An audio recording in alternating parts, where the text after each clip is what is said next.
we go. So thank you everyone for attending this month's meeting. As I was mentioning earlier, it's fabulous to see the increase in engagement that we're getting from this industry around this topic.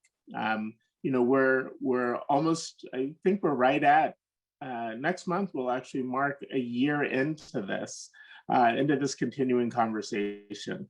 And it's great to see the momentum continue to move forward. So thank you everybody for attending.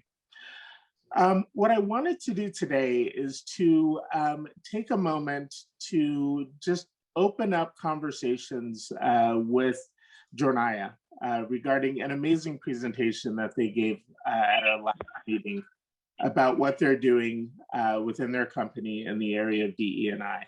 And we ran out of time, which is always a wonderful thing. And I sent out the link to the presentation. I don't know if any of you had an opportunity to go through it if you if you were not present at the last meeting. But what I wanted to do is just to open up to questions. I see Patrick Letts is here, as well as Ross Shankin, both with Jornaya, and Rob Rokoff is on as well. Obviously with the Jornaya background there. But I just want to open it up and see if anyone had any questions or anything that could be addressed by the Jornaya team about what they're doing and our presentation at the last meeting. Not all at once.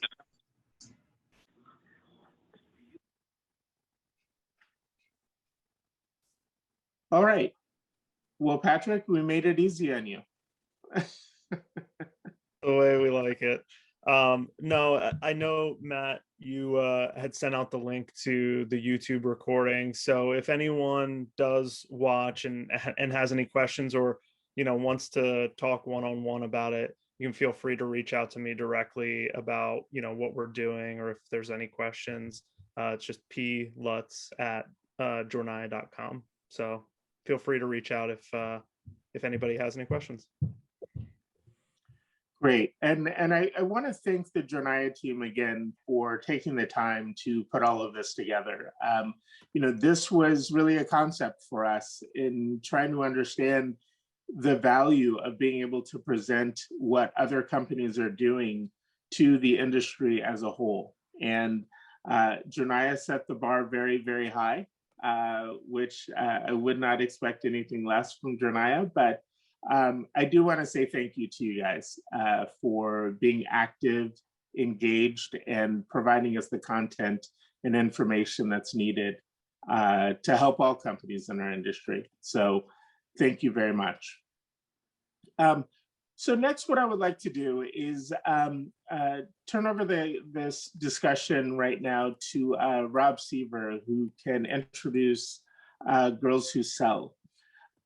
As I mentioned, we want to go down this path of continuing conversations with companies and understanding what is being done as it relates to DE&I, organizations that are out there that can use the support of our industry, and ways that we can help promote and support organizations as they continue down this path. We'll continue to do company spotlights we're gonna kind of go off these first agenda that I sent out and go directly into Girlz Who Sell. But there are a couple other companies in the industry that we're looking at featuring in the months to come, Consumer Track as well as Media Alpha. And I would encourage any of you that if you have companies that, or if your company is interested in, going through a company spotlight and being featured within our discussions, please reach out to, to me or Rob Seaver, and we can definitely make that a priority moving forward.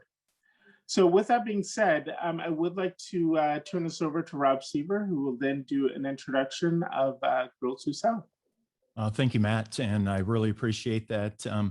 If you haven't already checked out the LeadsCouncil YouTube channel, I really encourage you to do that. That's where we're going to post our most current content, but also obviously the DE&I Subcommittee calls. We're recording now, and we'll be posting those at the end of each one of these as well. And so I recently had the pleasure of interviewing Jason Cutter on one of the podcasts that I do. And if you haven't checked that out, please do that. Jason's an industry veteran. He helps people change and fix their sales teams, and he does it at a very high level and a very entry level. So I think it's very interesting to hear his story. So go check that out. But as I was interviewing him, I noticed on his profile on LinkedIn that he was a board member of Girlz Who Sell.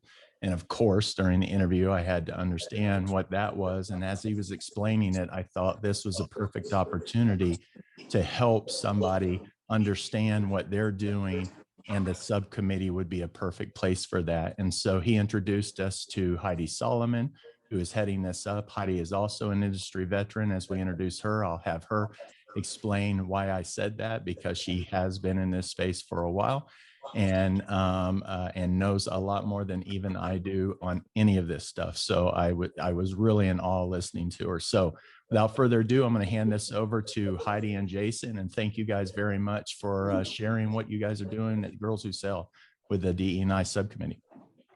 I so appreciate you having us today. I'm really super excited to be here.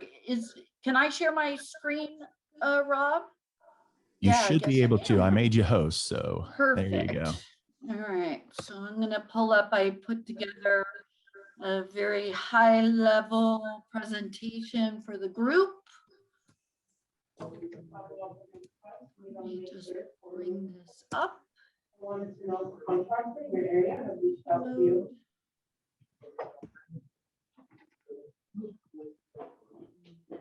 Hello.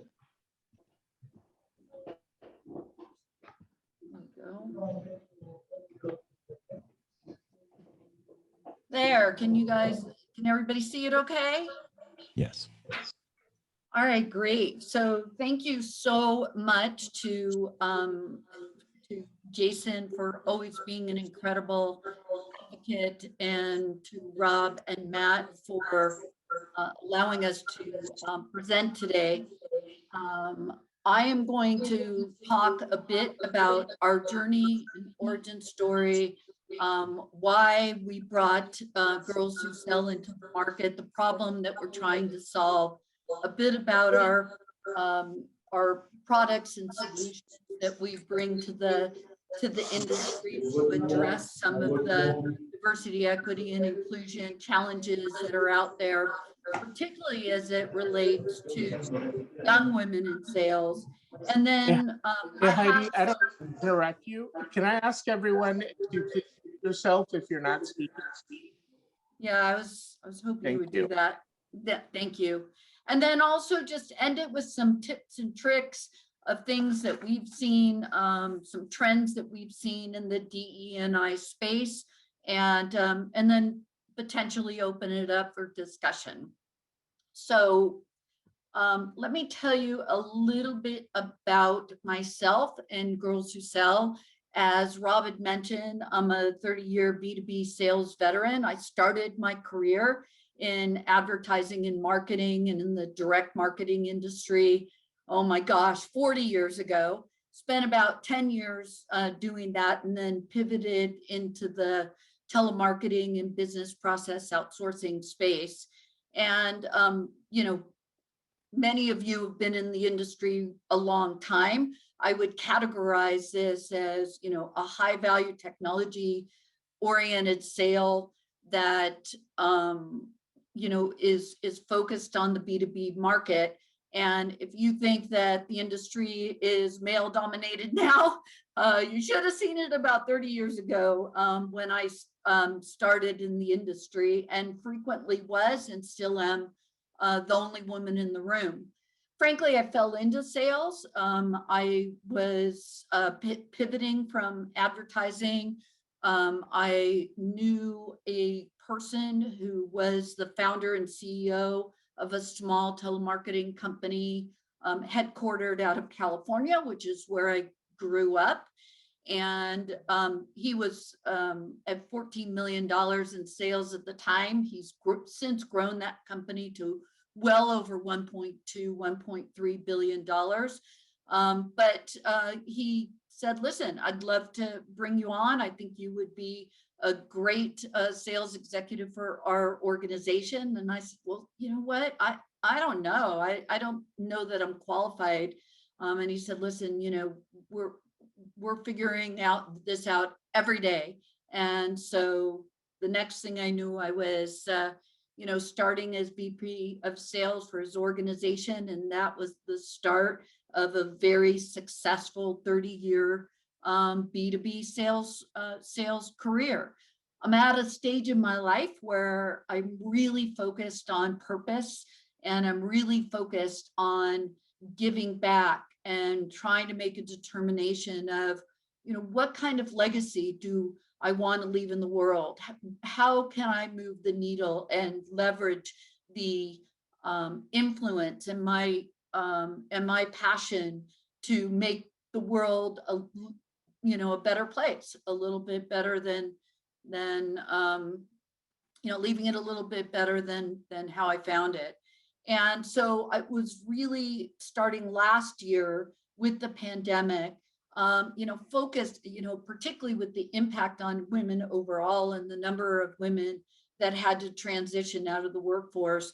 I really wanted to begin to focus on trying to help women. And I was always very passionate about working with mentoring, sponsoring young women in sales, but it was always within the context of the companies that I worked for. So whether it was a part of an employee resource group or a formal mentoring program, it was something that, I was already always focused on. So I really started to think about, how do I take my 30 years experience in B2B sales and mentor and marry that with my desire to mentor particularly young emerging talent in the sales space, and because of that, Girlz Who Sell was born.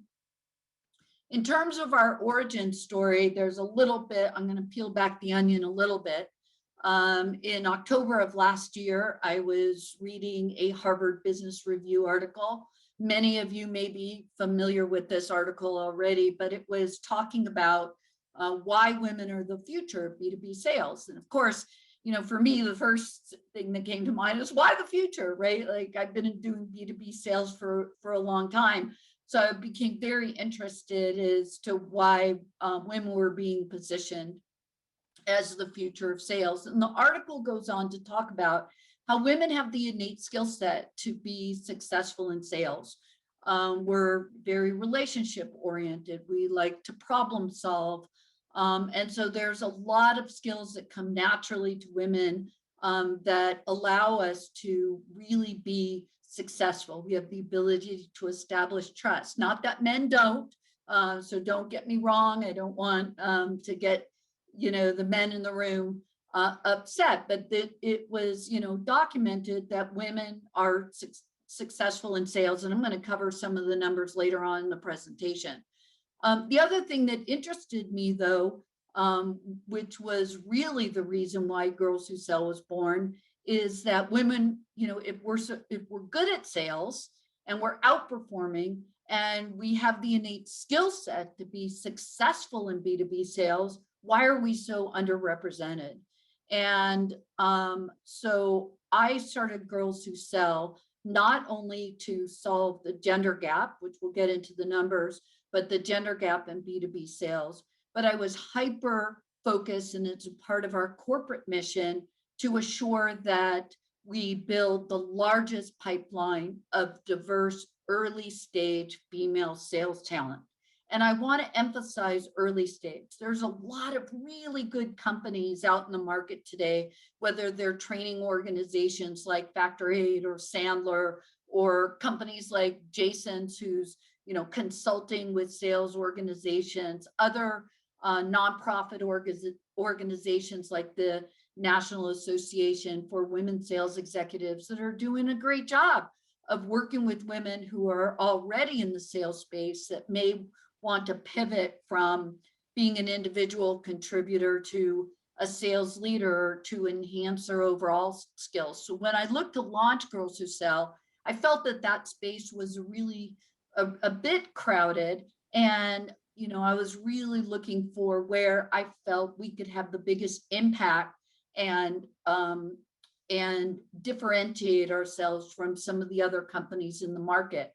And so Girlz Who Sell is focused on working with college-aged students, whether they are in college or universities or not. And we're going to get into a little bit more detail about our business plan. But and I've actually even been encouraged to get earlier in the pipeline and influence girls and young women at an even earlier age. So looking at high school students and maybe even at the junior high school level. So that is really our primary focus today. What was also really important to me was that this narrative become, you know, I wanted Girlz Who Sell to be more than a company. I really wanted to influence the industry and turn our organization from a company to a global movement as a part of and under the overall diversity, equity, and inclusion umbrella. And that's what we've set out to do. So let's talk about some of the numbers. And I'm going to level set on the market. And pardon me, I'm going to read a few numbers just to be sure that I get them right. But so, you know, sales today, you know, if you look at sales and B2B sales specifically on a global scale, there's 15.8 million people who work in a sales capacity. That's across all capacities. That's, you know, every role from sales representatives to sales enablement roles to leadership, etc. It's the single largest employment category, which I thought was really interesting. Of that, if you look at the US, 2 to 3 million individuals are involved in B2B sales across all levels. And despite some of the naysayers, you know, over the pandemic, sales leaders are not getting laid off, or sales representatives getting laid off at as fast a pace as some of the other sectors. So according to the U.S. Department of Labor, sales and sales management are in super high demand, particularly high value B2B sales, and are increasing at an 8% per year rate. But then let's take a look at women specifically in the US. So women today, 35% is the percentage of women in B2B sales roles versus men. So there's a huge gap. When you start overlaying sales leadership, that number drops to 19%.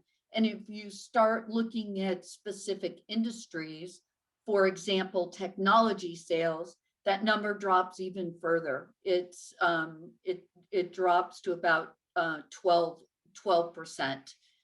And then when you overlay a diversity statistic, for example, women of color, or if you look at the LGBTQ plus community, or, you know, other diversity overlays, the numbers are even more dismal. I mean, one, some of them are not even measured, but two, they drop into the low single digit numbers. So for us at Girlz Who Sell, it's not going to be enough to just close the gender gap and, let's say, take it from the numbers from 35% to 50% and achieve equity in terms of the number of people.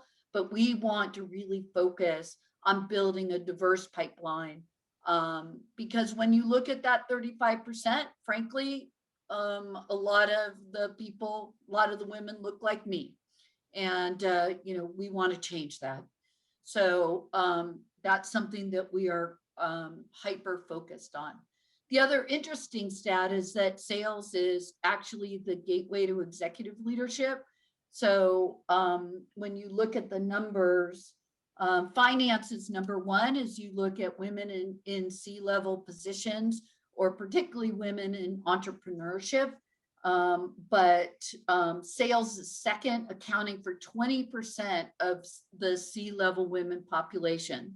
So not only is it opening up career opportunities, but it's building the future pipeline of our, of our future leaders. The other thing is women are super good at sales. Not only, as I mentioned before, do we have the innate personality skill set, but women meet or exceed their sales quota. So some of the research shows 86% of women versus 79% for men. We're 5% more likely to close a deal. We have an 11% higher annual win rate, and 54% of deals led by women move through the sales funnel. Okay, so we're good at it. We have the personality. There's the opportunity. So why are we underrepresented? And that's what our mission is. Our mission is to close the gender gap and build the largest pipeline of early stage diverse female sales talent. And our vision is to create a world where B2B sales is an intentional career choice for women.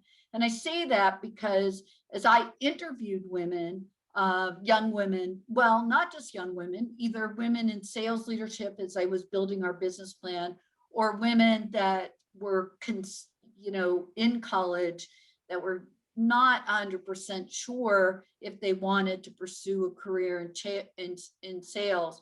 What I found is so many other women like myself fell into sales that it wasn't an intentional career choice.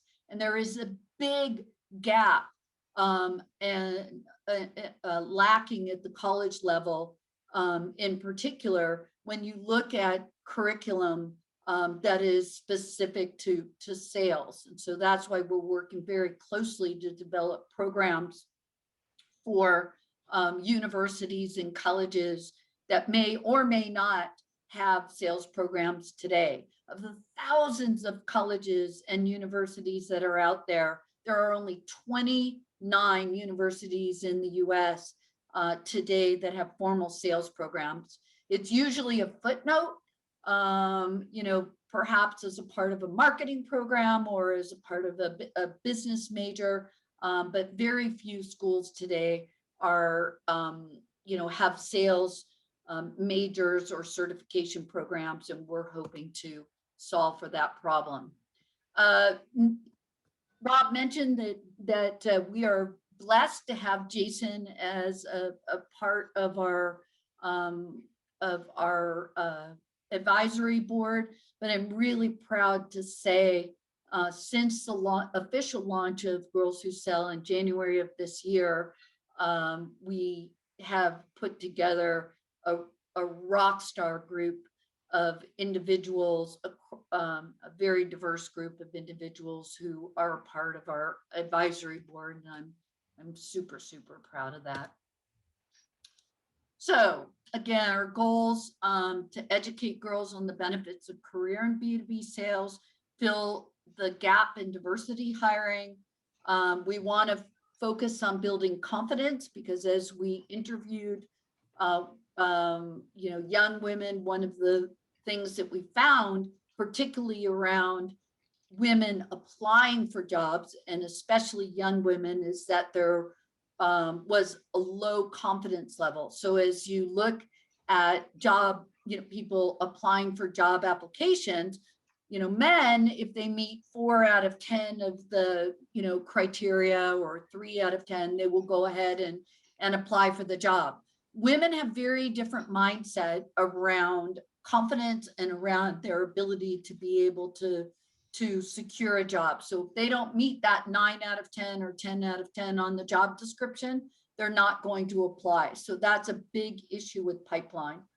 The other thing is to eliminate hiring bias, and we'll talk a little bit more about that, and then increase the percentage of women in sales leadership and entrepreneurship. How are we going to do it? Well, first of all, we're going to recruit our girls. So looking initially at, working with colleges. I've already been asked to speak at a lot of different college programs. I've got 5 to 6 colleges lined up already who are looking to beta test some of the training programs that we're bringing to market around B2B sales. And so we will have a 3-part plan. One is working directly with the colleges, and we're not just focusing on the Ivy Leagues. I had a meeting with the head of sales for IBM a couple of days ago, and she was saying they get literally thousands of applications a day. So that's not really where the gap is. And although I wouldn't turn down working with an Ivy League school, we really want to work with schools that may not have the same level of opportunity and can create a more diverse pipeline of candidates for us into the Girlz Who Sell program. So, traditional Black colleges, community colleges are really where our emphasis is today. We're looking for corporate sponsors. So while Girlz Who Sell was set up initially as a for-profit company, I am in the process right now of setting up a Girlz Who Sell Foundation, which will be the nonprofit arm of the organization that will help generate scholarships. But our vision is to have the Girlz Who Sell training programs and mentoring programs augmented as much as possible through corporate sponsorship dollars. The other component to Girlz Who Sell is that we're looking to put other women into business. And so we will be rolling out a Girlz Who Sell Train the Trainer program and offering Girlz Who Sell as a franchise operation so that we become content aggregators and putting together training programs and other marketing programs, but other women can become Girlz Who Sell franchisees and become Girlz Who Sell facilitators and own their own business. We have a mentoring program that we're working on where we'll partner existing sales leaders and successful sales leaders and influencers in the industry with our girls. And then I talked about, our schools and different partnership programs.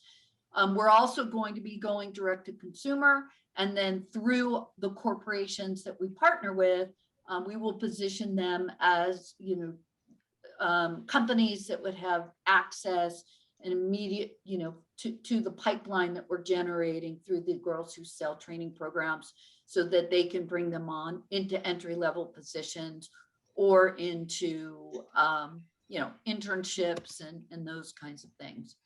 Just quickly, and I'm almost done, and I'll open up for questions. I mentioned the Girlz Who Sell Foundation. As I've been speaking to corporate sponsors, I've had, a lot of interest from companies asking how they can get involved and support the organization, because it's an amazing, part, for them to partner with us as a part of their diversity, equity, and inclusion initiatives. We're women-owned business, so that also is very appealing to a lot of companies.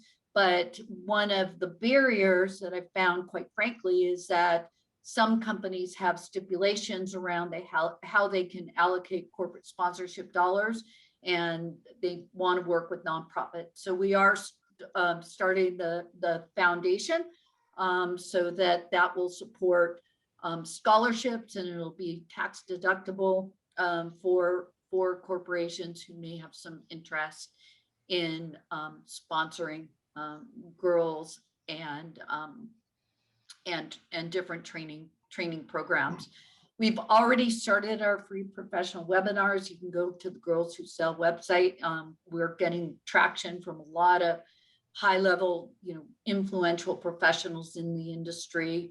We have the right message at the right time, and it's really resonating with a lot of people. So we've gotten tremendous response from our webinar series, And we're in the process. We've launched Girlz Who Sell Academy, and there's 3 programs. I won't go into too much detail on this today, but we're starting with our Explore Sales Bootcamp, which is really positioning sales as a possible career choice for young women. Then we'll go to a 3-day Sales by Choice workshop, and then we are developing a full-blown 6 to 8 week certification program for our girls as well. We're also developing the Train the Trainer curriculum for individuals who want to become Girlz Who Sell franchisees, and then mentorship pairing programs. And I have a lot of interest from people who are interested in being mentors. Now I just need to launch the training program and start building the pipeline of girls. How can you help? Well, I think primarily, we're looking right now for corporate sponsorship dollars and partnership opportunities. So if this is, if solving for the diversity hiring problem, particularly, as it comes to sales, is something that is, of interest or a challenge that your company is trying to tackle, and this, and our business resonates with you, I would really appreciate reaching out, and we can customize any kind of program that you might be looking at. We are launching the Girlz Who Sell Spotlight podcast starting in June. And so if anyone would be interested in being a podcast guest, I would be honored to have you. And then, of course, we all bring a Rolodex to the table. So if you know anyone, who may be interested in participating in our program, a college that you can, introduce us to, that perhaps you're an alumni of, that you think might be interested in participating with us, or individual or contact at a corporation who you feel may be interested in the corporate sponsorship, let me know.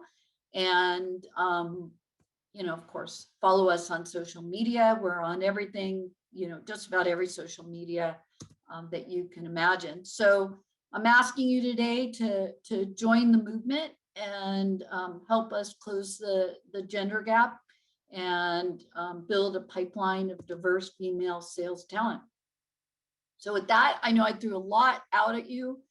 I'll pause, take a breath, and is there any specific questions that anybody has?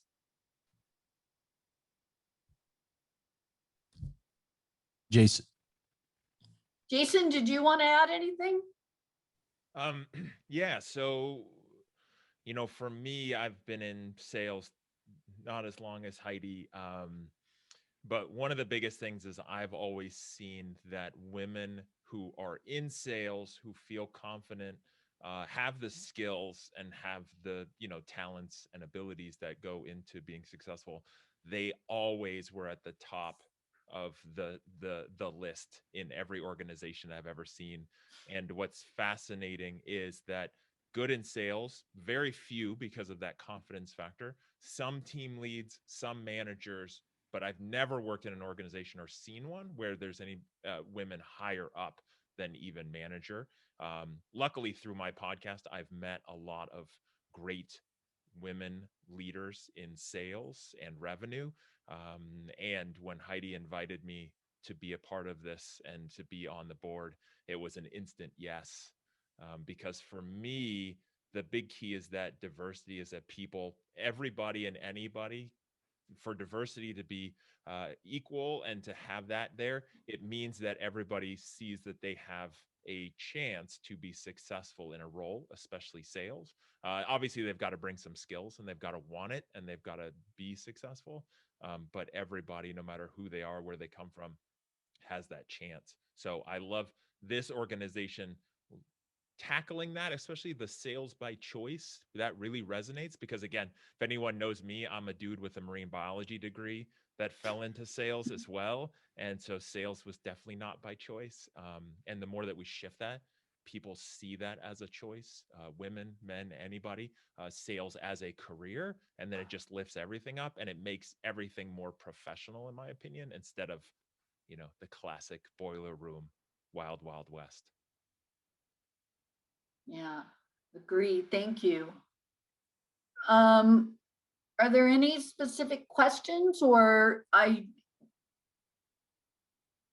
just pause in terms of our go-to-market strategy, or any questions about Heidi, the business? Heidi, I have a question for you. So I know that you touched on this. I'm a father of two, beautiful Black girls, and there are challenges as they look ahead to figure out what it is that they're going to do in their careers, because oftentimes they look within companies and don't see people that look like them that are in sales type roles. So for me, the organization is fabulous and what you're doing is tremendous. And it's definitely one of those things that, we need to touch the younger generation to understand that there are no limitations to the opportunities ahead. If you were talking to a younger group of people, a younger group of girls, like what would you recommend? I mean, how should they tackle this challenge of trying to get into a sales world in a male dominant, industry or, environment? Yeah, that is such a good question. And I think that is why, exactly for that reason, that as I've been having these conversations, I've been encouraged to go younger, which I did mention. And in fact, Matt, I'm in the process of writing a children's book, actually, because there is a gap in the market that's targeted at that 4th and 5th grade level. There's one by John Barrows, which is an amazing amazing book, but that's it. And there's not a lot of, there's not diverse representation in sales at all. So I think, first, starting younger and starting to have the conversation of what's possible is really important.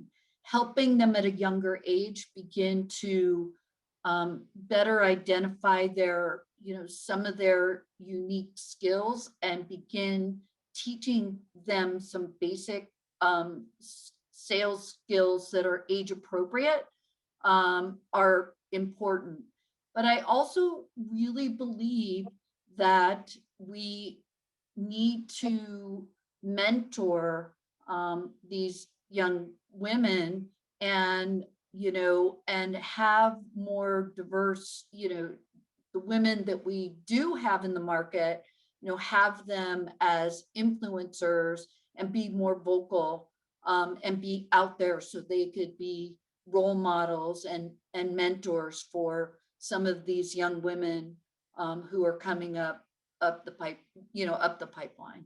And Great. So I think you just, and it's not just sales, it's in any leadership position, right? Of showing young women that they can do they can be successful at whatever they put their mind to. And the more diversity that we can bring to the table, whether it's sales or any other position within an organization, and we can demonstrate that anything is possible is super important. So I think at that age group, and I don't know what the age of your girls is, but I just would talk about possibility, right? Yeah. And that there's no limitations. I, as a young girl, oh my gosh, I was always a bit of an extrovert, but I drove everybody crazy, and probably still do, because I asked why. It was very, very curious all the time and asked a million questions. I was, the person that, talked to anybody, whether it was, it didn't matter who it was. I just was really interested in learning about people's stories, even at a really young age.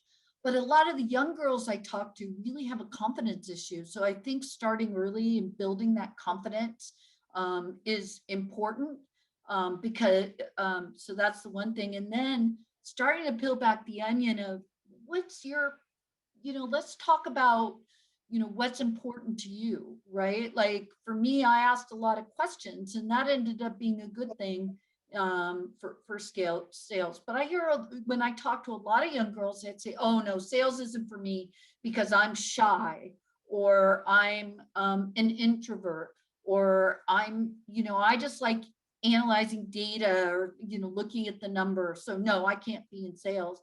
And from my perspective, that's your superpower, right? So how do we let's not take you and try to make you into something you're not, because that's inauthentic.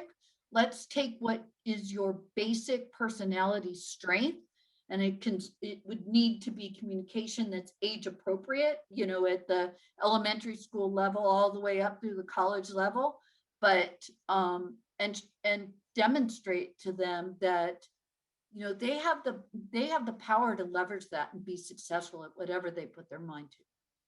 Great, thank you. Does that answer your question? It does. It does. Thank you. And I think we need the tools, right? We need to come up with the communication tools.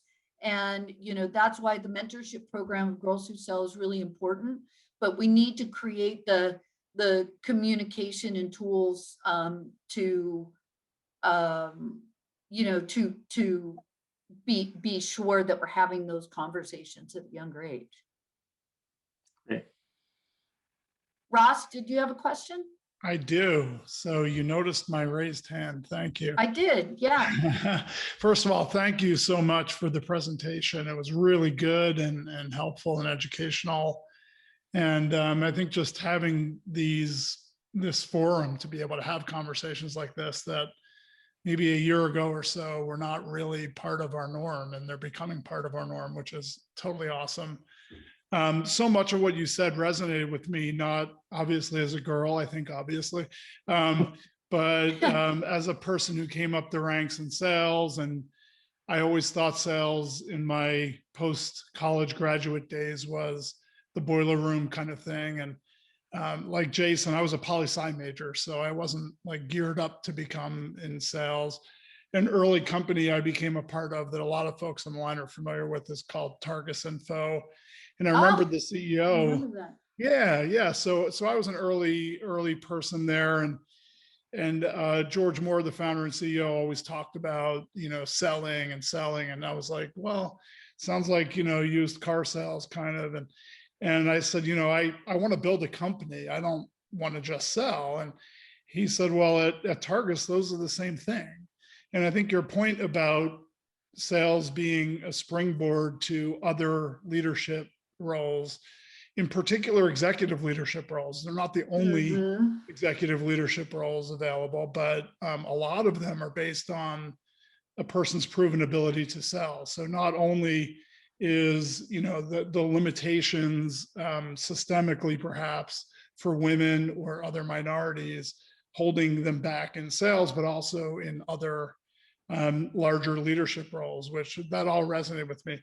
And so to segue into my question, it's maybe the opposite end of Matt's question, which is, in the last DE&I conversation, I personally talked about that in the last year, I've learned, I sort of had a wake-up call that I used to sort of say when we didn't have the right mix of, a diverse mix of people, that it was like, well, we just don't have a diverse mix of candidates, and we're not discriminating. And I think that was all true, but it missed the point that our candidate pool is not as diverse as it needs to be to widen that funnel. And that was a real kind of moment a year ago that I realized, well, how do we increase our pool? How do we change our thinking to be looking in places and talking to people that we might not naturally do in our current networks? Because of our current networks are a lot of guys who are salespeople. Well, then they probably know a lot of other guys, and that's going to be the networking there. So my question for you is, how do we take organizations like Girlz Who Sell and companies like ours that are very interested in hiring and growing our sales force, our success force, which is kind of related to sales, and leverage organizations like yours to help us ensure that we are looking at the widest candidate pool, including women? Yeah, I love that question. And actually there's so many things, we could probably do a whole session just on unpacking, all of the things that you mentioned.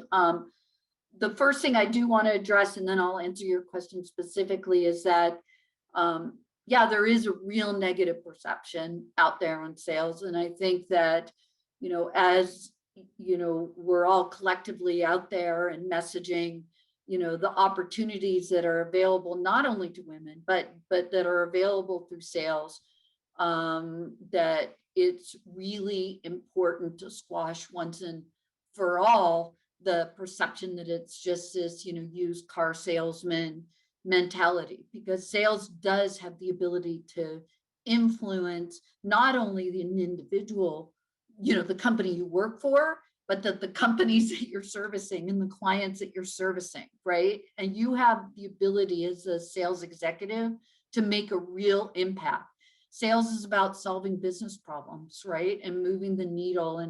And so I just think it gets lost. And so let me tell you a couple of things that I've learned along the way, that maybe some things that you can take a look at, Ross and others, is I think a lot of companies say that they are focused on diversity, equity, and inclusion initiatives. And frankly, I think it's a bunch of BS. It's not about changing the color of your logo in a certain month and then feeling good about yourself and saying that you're now have diversity, equity, and inclusion initiatives. It's not about checking boxes. It's about having top-down representation, right? And at the top of the company, and then realizing that from the bottom up, right? So that's the one thing. The other thing that we have found is that, and you need a budget behind it, by the way. It's not just about some feel good, like let's create ERGs. ERGs are great, but you do really need to have a budget around it, and you have to have a way to measure the success of your diversity, equity, and inclusion programs. Where a lot of companies fall short in terms of building their pipeline is in the way they're advertising. I saw some recent numbers that said only 38% of job ads use general neutral wording, despite gender neutral job advertising exponentially outperforming the other ads that are non-general neutral, particularly for companies that are trying to recruit women. All right, so think about that. I think it's time that we all need to look, because if you look at the recruiting ads that are out there, first of all, I mentioned, there's a list of 100 things that, you want people to be able to check. I don't know if those are important or not important, but women will not apply. That's the first problem, because they don't feel confident in that they checked all those boxes. Second thing is that it's like, sales, let's kill it, let's crush it, let's, whatever, right? It's all this really, sort of male-oriented wording that we utilize. And women, it doesn't appeal to women. Frankly, it doesn't. They're looking they want to be a part of a team, right? They want to have influence. They want to have impact. They want to affect change. They want to drive results. They want to make a difference. And advertising is not, saying that, right? And so, just by virtue of the way that you're communicating, whether it's sales or other type of positions where you're trying to recruit women, it's not appealing to women. So let's say we solve that, all right? And we start creating a pipeline, if we don't solve the culture issues in companies, we are not going to retain diverse candidates. We're not. So, before I even get there, though, there is hiring bias. There just is. I mean, it's a fact. Companies, and particularly people in recruiting and hiring positions, tend to, hire people that they feel comfortable with, that look more like them. So I think, companies need to have very intentional diversity recruiting goals and that are measurable. But it's not just about checking boxes. What we just had a really interesting conversation the other day in a recruiting webinar that we did for Girlz Who Sell, that the perception amongst companies is if you hire diversity candidates, that you're compromising, that you have to compromise on experience, that you have to compromise on other items. And that is just not true. So we're not advocating that, you hire diverse, that you don't hire the right candidate for the job, or that it just has to be, trying to meet a certain numbers. But it needs to be intentional in terms of including diversity candidates into the mix. It just does. Then we get to the culture part of it. We've got to change the culture. We've got to change the bro culture that's there. We've got to create safe spaces where we can have some of these uncomfortable but very important conversations, and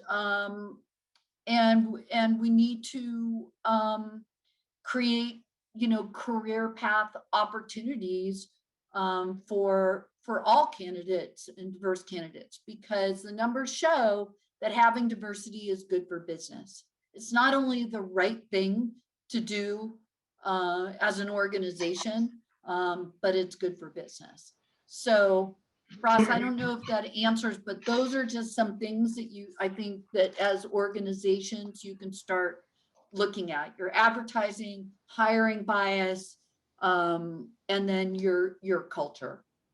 Yeah, thank you, Heidi. It answered a lot of my questions and then some, I think. And if you're not looking at the chat, a lot of folks are weighing in super thoughts across the board. Hopefully I'm getting lots of snaps, right? I'd love to hear some of the challenges. I know we only have 6 minutes, but the other actionable thing is, it's really, if you're looking to start a diversity, equity, and inclusion program internally, or expand your program internally, it's really important to have some baseline statistics. So if you have not done it, looking at how you're measuring diversity and equity and inclusion in your organizations as a starting point is important.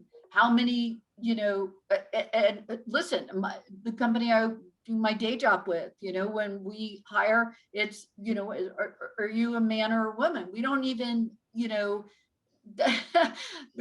even consider asking, for other areas where individuals may identify with, right? That's so basic, but it's, it's so important. So look at, by position, by geography, by, every way that you could potentially slice the data, begin to take a look at it and get your baseline, because that's what you'll be able to utilize going forward to not only continue to justify increased and ongoing investment into diversity, equity, and inclusion initiatives, but you'll be able to justify to the bean counters how you get a return on investment for this program. But some of it's soft, so innovation is soft, the diversity of thought, diversity of thinking. How you measure that, I don't know, but I know it's good for business. As a company is looking to grow. So one thought I might share there, unless anybody else, I don't want to take anyone else's time. Oh, Sean, you've got a hand up, so I'll turn it over to you because there's not much time left. Well, my question will be really quickly. Yeah. Heidi, thank you so much for the presentation. And then notice that you actually, I joined all your social media pieces.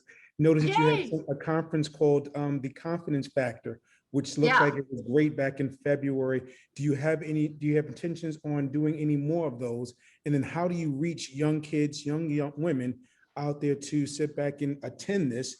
Because especially when I think of just women themselves, they actually have to deal with that minority factor. And then of course, women of color have a double, in essence, minority factor, and building up the confidence level is extremely important. So when do you plan on, launching more of those confidence factor events? Yeah, so we're looking at doing, we do events every month. And if you haven't listened to that webcast, which you just found, it was really, really well done. And we are planning on doing more of that. We worked with College Code and a couple of organizations that have very specific focus of working with colleges and universities.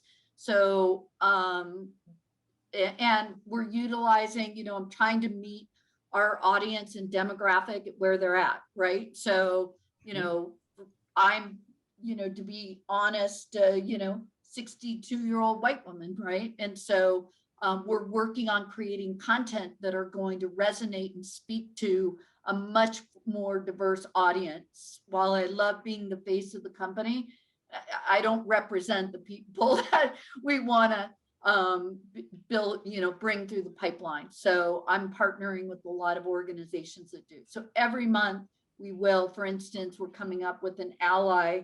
I don't know who mentioned it, but that's really important too. Frankly, women, we're not going to be successful unless we have our male allies. So that's the next one.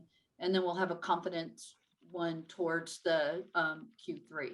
And if I can just ask you, whenever you get a chance, please, again, I would love to touch base with you. I mentioned your information over to my sister, Janine Uzel, who happens to be the COO of Wikipedia, and she would be interested in chit-chatting with you. So again, that'd be awesome. Somebody of color. Thank you. So yeah, I just, that's it. I see you're raising your hand, so, Rob, so.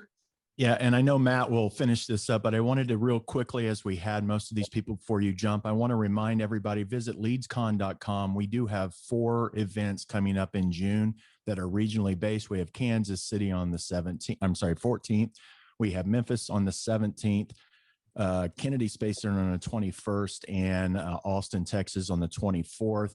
We're going to be doing some very, very cool things. It's very important for us to try to get the community back out networking, enjoying things and learning at a a regional level. So you're not traveling far, you're not spending too many nights in hotels or going by the airport.